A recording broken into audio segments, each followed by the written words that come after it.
नमस्कार, मैं हूं राहुल सिन्हा। क्या कोई शख्स 5000 साल तक जिंदा रह सकता है? आप कहेंगे क्या बेतुकी बात कर रहे हैं, लेकिन जनाब हमारे ही देश में लाखों ऐसे लोग हैं जो दावा करते हैं कि एक शख्स पिछले 5000 साल से घने जंगलों में भटक रहा है और उसे कई बार कई लोगों ने देखा। क्या वाकई ये सच है? आइए चलकर देख लेते हैं।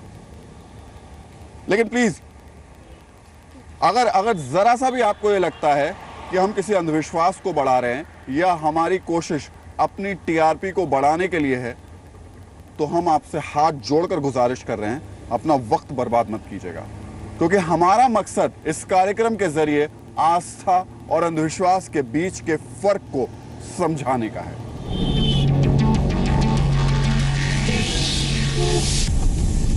हमने सबसे पहले रुख किया उत्तर प्रदेश के लखीमपुर जिले का, जहां कहते हैं कि आज भी जंगलों में वो कभी कभी किसी को दिख जाता है।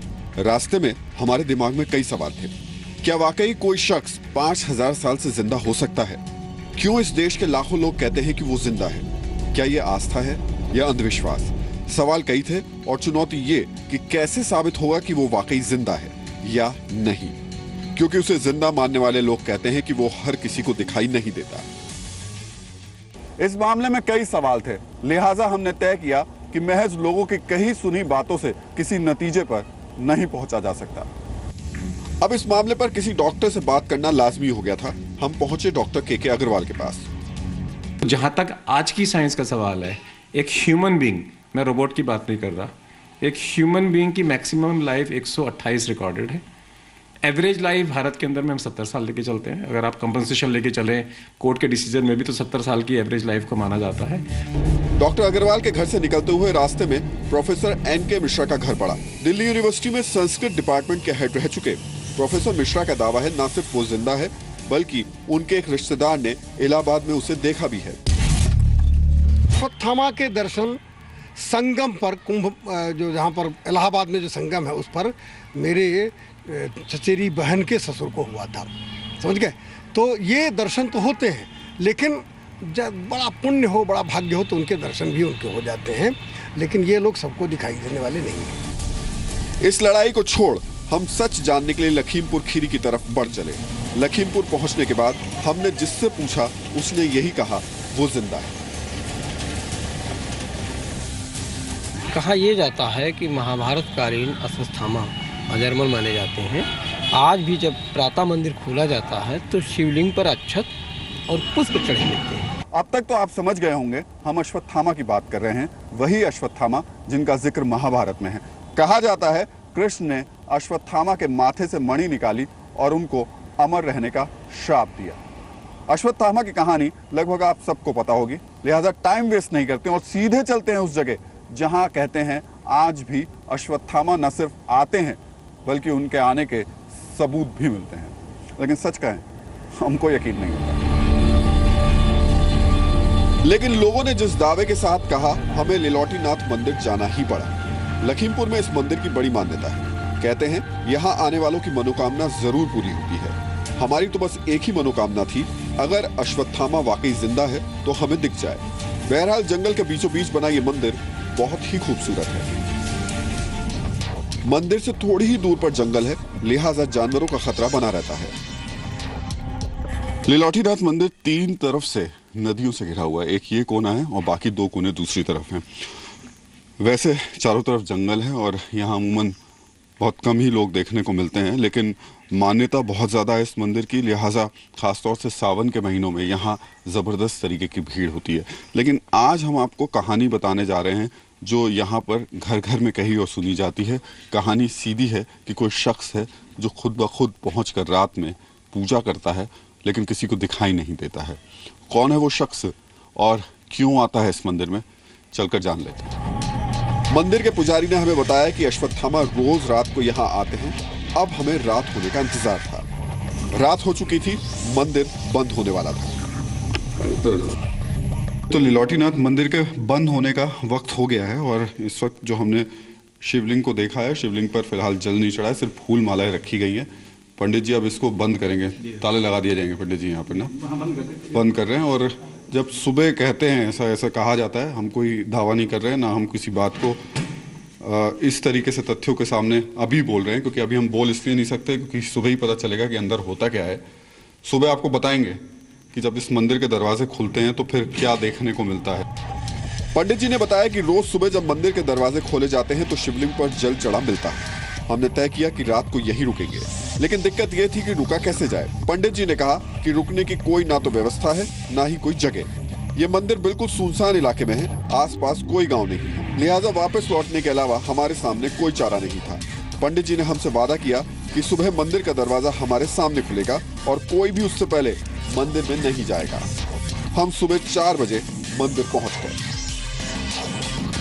तो रात के वक्त में हमने देखा था, उस समय तक शिवलिंग बिल्कुल इस तरीके से जल नहीं था, और अब सुबह जब हम आ रहे हैं तो देख रहे हैं कि जल है और लग रहा है कि जल चढ़ा हुआ है। हालांकि पंडित जी का कहना है कि कोई सुबह सुबह आता नहीं है, और ये इलाका भी जिस तरीके से नहीं इलाका है, ये जिस तरीके से मंदिर जहाँ पर है वहाँ पर बहुत ज़्यादा लोग रहते भी नहीं है। शहर थोड़ा दूर है, आसपास के लोग भी बहुत ज़्यादा कहें पैदल आने की अगर बात करें सुबह सुबह तो थोड़ा सा मुश्किल हो सकता है।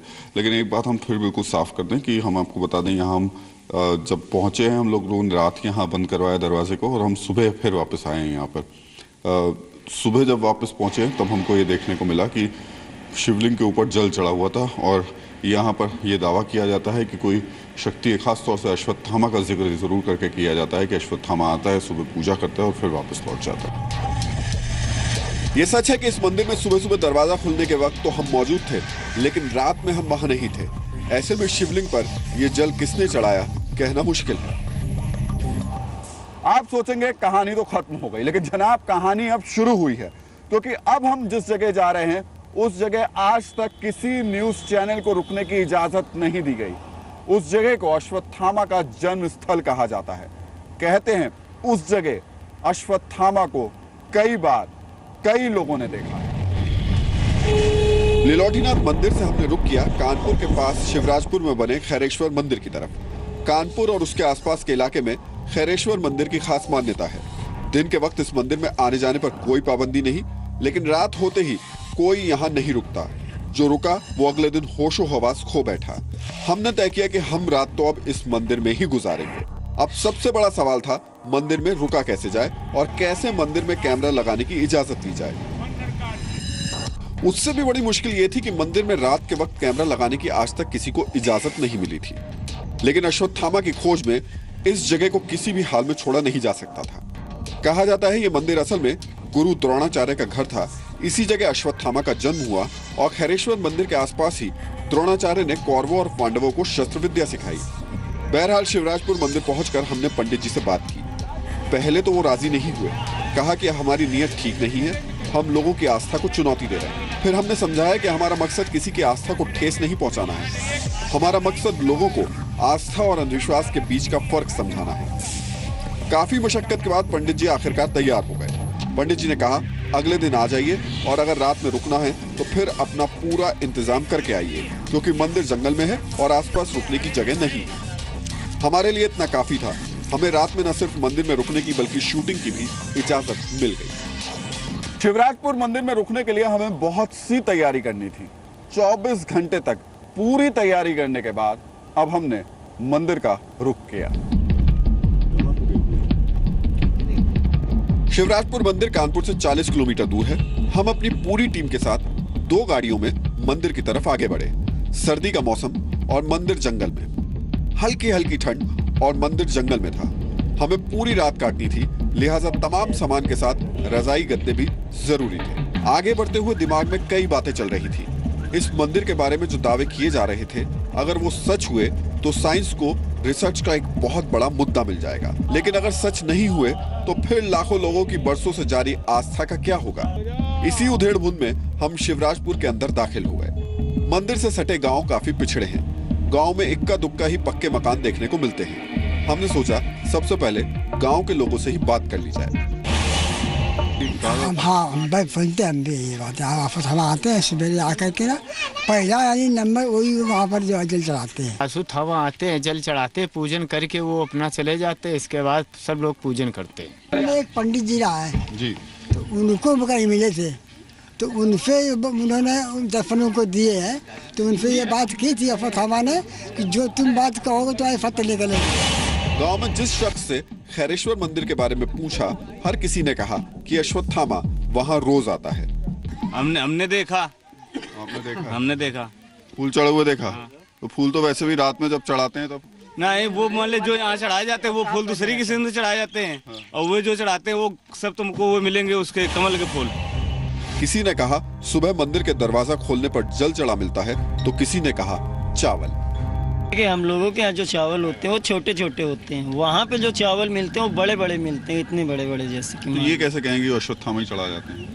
अब सुबह सुबह हमारे बुजुर्गों ने बोला ना हमसे कि ये वही चढ़ा के जाते हैं। चावल चढ़े हुए देखे? हाँ, चावल चढ़े हुए देखे, मगर कि उनको किसी ने नहीं देखा अश्वत्थामा को। यहीं से हमें पता चला कि खैरेश्वर मंदिर के पास ही गंधर्व सरोवर है। वही गंधर्व सरोवर जिसका जिक्र महाभारत में है। कहा जाता है कि इसी सरोवर में यक्ष ने युधिष्ठिर से सवाल पूछे थे। इसी सरोवर पर हमें मंदिर के पुजारी गोस्वामी जी भी मिल गए। तो यहीं पे जो है युधिष्ठिर से गंधर्व ने जो है प्रश्न किए थे इसी तरह। ऐसा जो है महाभारत में आपको इसका लेख प्राप्त है। मंदिर में पहुंचने के बाद हमने पुजारी जी से कहा कि पहले जरा इतिहास बता दीजिए। आग्रह किया कि हमारे बच्चों को बाण विद्या की शिक्षा दें आप। तो उन्होंने कहा हम अपने आश्रम में बाण विद्या इनको सिखा सकते हैं। माँ कुंती तैयार हो गई, दोनों राजपक्षों के बच्चों को यहाँ पे भेजा। यहीं पे गुरु द्रोणाचार्य ने शिक्षा दी। यहीं पे अर्जुन को बाबा से ही पशुपतस्त्र दिलवाया। गोस्वामी जी ने हमें बताया कि ये जगह अश्वत्थामा का जन्म स्थल है।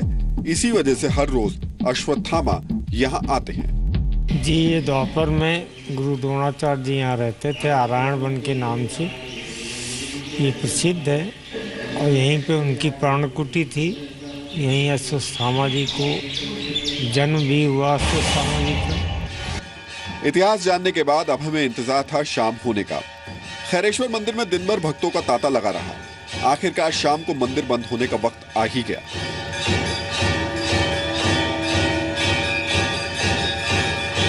खैरेश्वर धाम मंदिर को बंद करने का वक्त हो गया है और अब पंडित जी मंदिर के अंदर आ गए हैं और मंदिर के कपाट बंद किए जा रहे हैं। और ये एक पूरी प्रक्रिया होती है। देखिए कैसे किस तरीके से पंडित जी एक एक करके इन चीज़ों को यहाँ पर रखते हैं, तैयार करते हैं और उसके बाद मंदिर के दरवाजे बंद कर दिए जाते हैं। जो पहला दरवाज़ा इस तरफ से होता है उसको बंद किया जा चुका है और उस पर पहले से ही ताला लगा दिया गया है।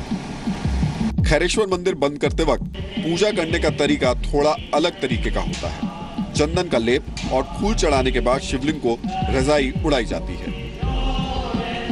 रात में यहाँ पे अश्वत्थामा आते हैं 12-1 के बीच में। सुबह जब मंदिर हम खोलते हैं कुछ न कुछ तो परिवर्तन मिलता है। कभी घंटे की आवाज़ होती है, कभी पुष्प चढ़े मिल जाते हैं, कभी चावल इसने नहीं चढ़ाए कभी चावल चढ़े मिल जाते हैं, कभी गंगा जल चढ़ाएंगे, रजाई भींजी हुई मिल जाएगी, मिलेगी जरूर कुछ न कुछ। चलिए, तो अब पंडित जी इसको बंद कर रहे हैं और उसके बाद में ये बंद हो जाएगा। मंदिर में फिर कोई रहता नहीं है। वक्त हो चुका है मंदिर बंद होने का। तो चलिए, ये आखिरी दरवाज़ा मेन गेट बचता है जिसको बंद किया जाएगा और उसके बाद फिर हर कोई मंदिर के बाहर होगा। ये तो पंडित जी ने चाबी जो है वो एक बार हम आपको दिखा दें। ये चाबी हमारे सहयोगी हैं भरत, उनके हाथ में दी है और कहा है कि जब सुबह मंदिर खुलेगा तब आप इसको खोल लीजिएगा। तो पंडित जी बड़े साक्ष्यों के साथ कह रहे हैं इस बात को लेकर के कि हमको इन पे विश्वास है, हमने इनको चाबी दे दी।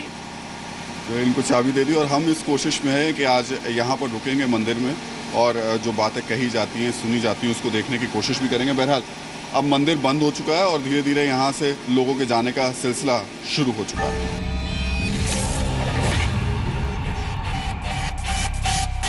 पुजारी जी ने बड़े ही भरोसे के साथ मंदिर की चाबी हमारे हाथ में थमा दी। उनका दावा था कि भले ही अश्वत्थामा ना दिखे, लेकिन अगले दिन सुबह कुछ न कुछ अलग हमें देखने को जरूर मिलेगा। धीरे धीरे रात गहराने लगी थी। मंदिर के जिस गेट पर ताला लगा था उसके सामने हमने एक कैमरा फिक्स कर दिया। मंदिर के दरवाजे बंद हो चुके हैं और चाबी हमारे हाथ में है। पंडित जी ने बहुत ही विश्वास और दावे के साथ ये चाबी हमारे हाथ में दी है। बहरहाल मंदिर के दरवाजों के ठीक सामने हमारा एक कैमरा लगातार रोल हो रहा है, अनकट, जी हाँ, बिना कट रोल हो रहा है। और सर्दी ज़्यादा है। हम भी यहाँ पर आए थे, यहाँ पर आसपास कुछ रहने ठहरने की जगह नहीं है, इसलिए इस मंदिर में ही हमने रुकने का इंतज़ाम किया। 4 गद्दे हैं, कुछ रज़ाई हैं। हमारे सहयोगी यहाँ पर साथ में जो कि रज़ाई गद्दे का इस्तेमाल किया था लेकर आए थे, यहाँ पर पहुँचे थे भरत।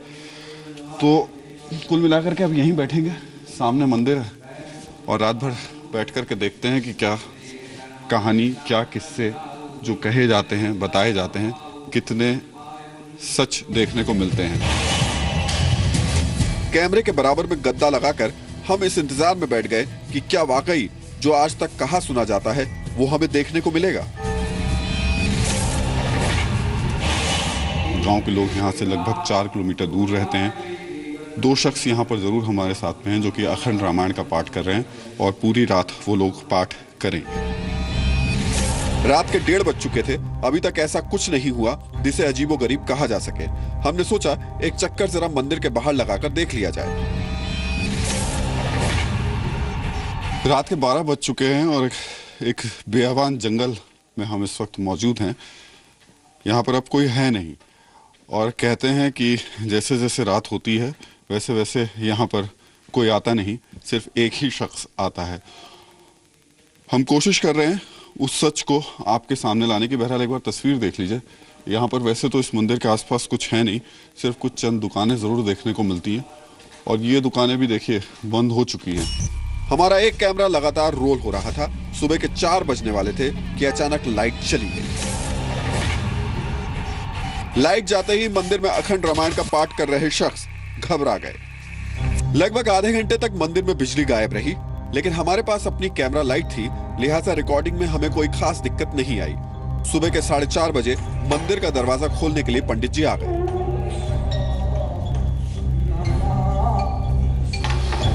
चलो, तो मंदिर का दरवाजा खुल रहा है। सुबह सुबह मंदिर का दरवाजा खुलने के बाद अब देखना है। कहा जाता है कि यहाँ पर कभी रजाई गीली मिलती है तो कभी यहाँ पर चावल चढ़े मिलते हैं। ये मंदिर जब बंद हो रहा था उससे पहले हमें बताया गया था। मंदिर हम लोगों के सामने बंद हुआ था। अब देख लेते हैं कि क्या कुछ यहाँ कुछ अलग दिखाई दे रहा है। यस, रजाई आपको थोड़ी हल्की गीली दिखाई पड़ रही है आपकी साइड से। दिखाइए कहाँ तक गीली पड़ रही। मंदिर का दरवाजा हमारे सामने ही खुला, लेकिन ये थोड़ा अजीब सा था। रजाई गीली थी और लग रहा था कुछ देर पहले ही पानी से गीली हुई है। होता हम लोग इसलिए रूटीन कामों को ध्यान नहीं देते, लेकिन आपको रोजाना कोई ना कोई परिवर्तन आपको देखने को मिलता है। क्या चीजें दिखती हैं आप जिसपे जो हम लोग पुष्प चढ़ाते हैं हो सकता है कुछ पुष्प मिल जाए, लेकिन हम लोग रोज उसको आप ध्यान नहीं देते हैं कौन से पुष्प है। हम लोग रूटीन के अनुसार आप तेजी से काम को करते हैं। और अच्छा हमको तो अच्छा देखने को मिले हैं कि शाम को जो आपको चावल नहीं चढ़ाए जाते, अच्छा था पूजन में। सोए हमको मिले हैं।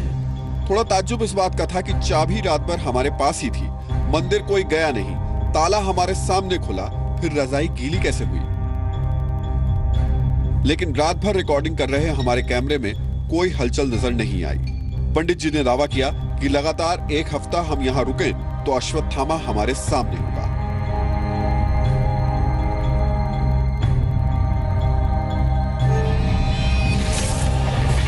ये पूरी कहानी एक सवाल भी खड़ा करती है और एक जवाब भी देती है।